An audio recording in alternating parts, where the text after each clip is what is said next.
Good evening, ladies and gentlemen. Welcome once again to In the Streets with Big Stone. Today is a very special day for my edition. And guess what? I'm going to talk about the four ladies, the four women in my life that actually made me who I am today. Ladies and gentlemen, my life was not easy. My life was very hard as a young man coming up in the district of Enfield. But first, I want to pick up my mom, Miss Pearline Sinclair,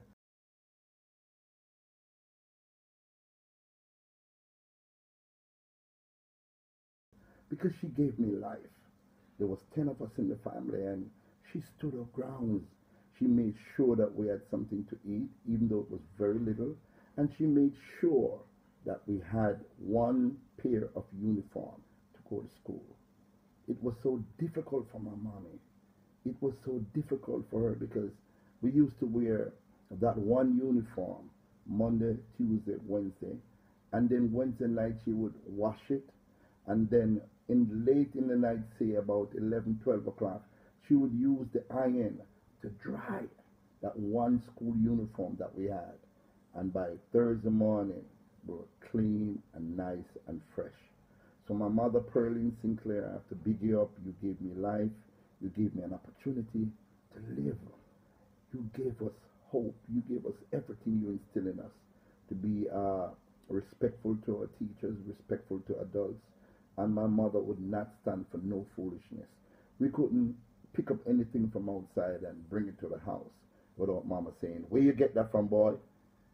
Who gave you that?" And if you do not have a pleasing answer to give her, you better take it right back where you found it. So my mom, may your soul rest in peace. You're not here to see how your son have turned out to be, but I love you. Pearly P, you're my heart, and you'll always be my heart. The next lady in my life, ladies and gentlemen, is a lady that I have very close and dear to me. And that lady, we call her Miss Girlie. Yes, Miss Girlie Brown.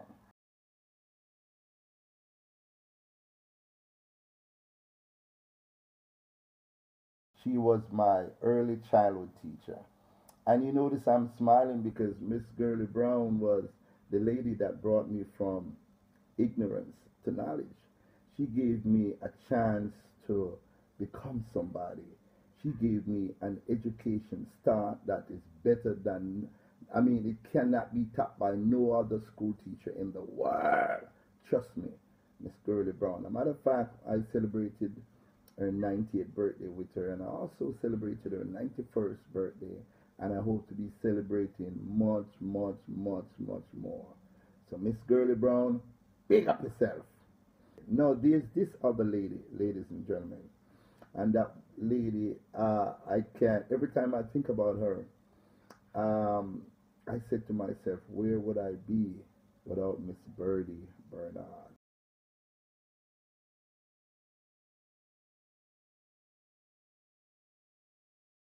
Miss Birdie Bernard was such a wonderful lady. She was such a kind lady. She was such a firm lady. She was such a strict lady. But she made sure, ladies and gentlemen, that for some reason, these two little boys, Glenn and Claude, she gave them everything that she could afford to give at that time. I'll tell you a joke. Miss Birdie was the lady that, a matter of fact, out of all the people in Enfield, Miss Birdie used to get the newspaper every single day of the week. Yeah, man. Posey used to ride the little bicycle, then him ride a bike and make sure him drop off Miss Birdie newspaper. Now, when Miss Birdie finished reading her newspaper, because she was an avid reader, she read right throughout. She always placed the newspaper on a corner of her showcase in her shop that she had right in front of Enfield School. And like moth to a flame, every night religiously at about 7 o'clock, myself and Glenn would find our way to Miss Birdie's shop. And there, lo and behold, on the counter would be the newspaper. There would read about Flash Garden, then we read about God, then we read about the Phantom, and all of the cartoon characters that kept our mind busy and kept us reading and kept us interested came from Miss Birdie Bernard, and she making the newspaper available to us. But ladies and gentlemen, she went a bit further. What she did for me, I'm telling you, ain't no shame in my game, and nothing is wrong with what she did. And I tell you, with what she did, and I'm going to explain it to you, ladies and gentlemen, changed my life forever. Now, because we were extremely poor, Miss Birdie would try her best to help out in the best possible way that she can.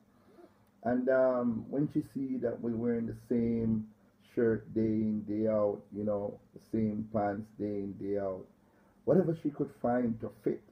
And I'm talking about they were excellent clothes.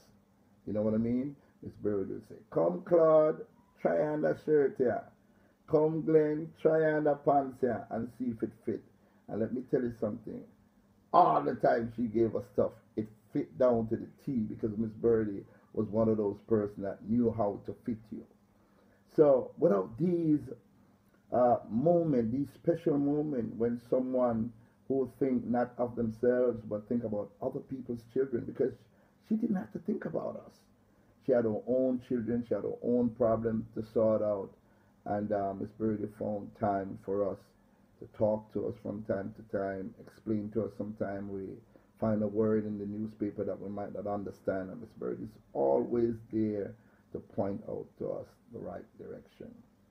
I had the opportunity, though, ladies and gentlemen, when I heard that she was very sick, I went to Enfield, and I asked the lady that was taking care of Miss Birdie if I could go upstairs and see her.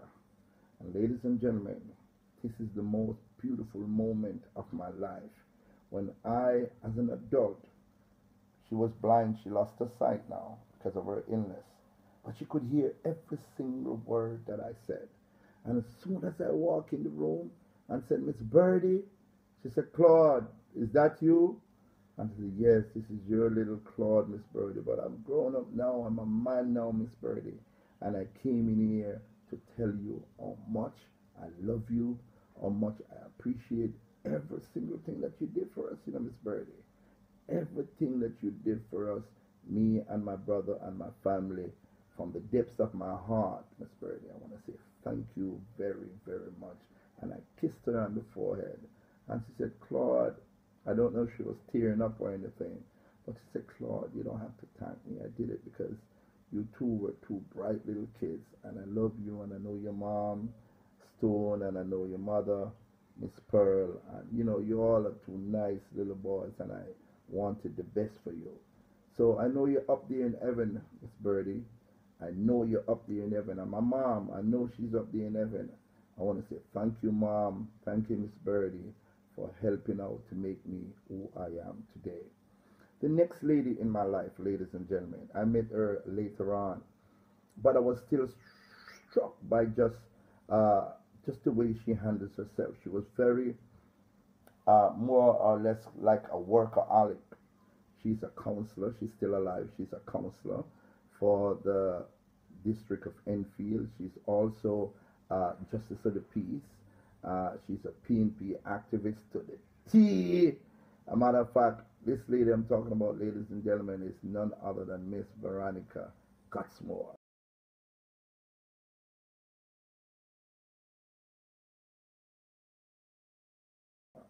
Miss Gutzmore, I want to thank you very, very much. Thank you, Miss Gutzmore, for looking out for us as youngsters, being a role model for us, being a no-nonsense person for us, and just being there, being this nice, great lady that you are. And God has blessed you with long life, and I want to say thank you very much once again for being there for us. So, ladies and gentlemen, there you have it, 4 beautiful ladies that really helped me to become who I am today. My mom, Miss Pearline Sinclair, she's now deceased. Miss Girlie Brown, who's still alive. Miss Birdie Bernard, who is deceased. And of course, Miss Veronica Gutzmore, who is still alive. I want to say thank you all, ladies. Without you, without your love, without your compassion, without your guiding hand, sometimes you're very corrective, but that is okay. I want to say thank you from the depths of my heart. I really mean this. And I want a lot of people watching this to kind of use this as a guideline to remember the people that help you to become who you are. Because without them, believe you me, you'll never ever make it. That little push, that little nudge, that little nurture, that little schooling, that little this, that little that, these are the things that mold you and help you to become who you are. Don't wait until they're dead. Remember, I told my mom many times that I love her. Miss Girlie Brown is still alive. I tell her I love her many times. Miss Birdie, I had the opportunity before she passed away to tell her how much I love her. And of course, Miss Veronica Gutzmore, who's still alive. I love you, I love you, I love you. Thank you all for being four of the greatest ladies that made me who I am today. I could never, ever have made it without you. And I just want to say thank you from the depths of my heart. Mwah! I love you all. Have a wonderful day. And hey, if you can grab somebody and tell them how much you love them, don't wait till they passed away. Grab that person right now and tell that person that you love them. Because those are the most beautiful words you could ever say to someone that took care of you or someone that you care about. Okay? Thank you very much for watching. Thank you.